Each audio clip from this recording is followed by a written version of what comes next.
এর আগেও আপনারা এই বিষয়টা নিয়ে অনেকবার প্রশ্ন করেছেন। আমি আগেও যে উত্তর দিয়েছি আজকে সেই উত্তর সেমই হবে। কারণ আমি বলেছিলাম আমাদের বিচার ব্যবস্থার প্রতি আমার পূর্ণ আস্থা, বিশ্বাস, ভরসা আছে।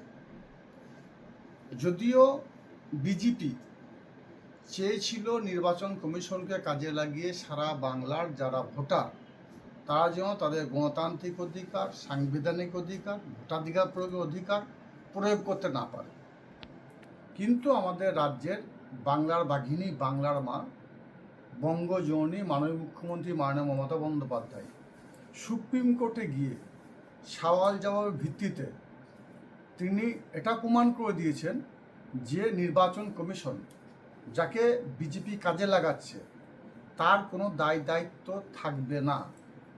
কোন মানুষটা ভোট দিতে পারবে, কে ভোট দিতে পারবে না, তাদের পেপার বৈধ কি বৈধ নয় সে বিচার করার অধিকার নির্বাচন কমিশনের নেই। সে বিচার করার অধিকার মহামান্য আদালতকে দেওয়া হয়েছে। স্বভাবতই আদালতের প্রতি পূর্ণ আস্থা, বিশ্বাস, ভরসা ছিল আমার।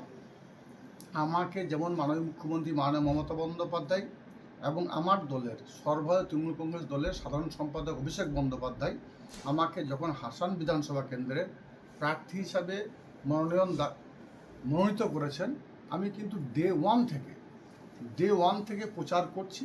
কারণ আমার বিশ্বাস ছিল যে আমার নাম আসবে। তাই আজকে দেখতে পাচ্ছি আমি 331 নম্বর সিরিয়ালে আমার নাম রয়েছে।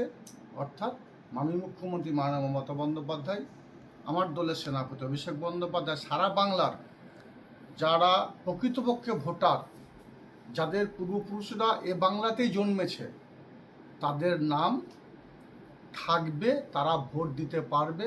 প্রত্যেককে আপনাদের মাধ্যমে অনুরোধ করব, আপনারা মাননীয় মুখ্যমন্ত্রী মাননীয় মমতা বন্দ্যোপাধ্যায়, বঙ্গজননী, বাংলার মা, বাংলার বাঘিনী, তার প্রতি আস্থা, বিশ্বাস, ভরসা রাখুন। আমাদের দলের সেনাপতি যুবরাজ অভিষেক বন্দ্যোপাধ্যায়ের প্রতি আস্থা, বিশ্বাস, ভরসা রাখুন। মহামান্য আদালতের প্রতি আপনারা বিশ্বাস, ভরসা রাখুন। আমার মতো আপনাদের নামও আসবে, আপনারা ভোটাধিকার অধিকার প্রয়োগ করতে পারবেন।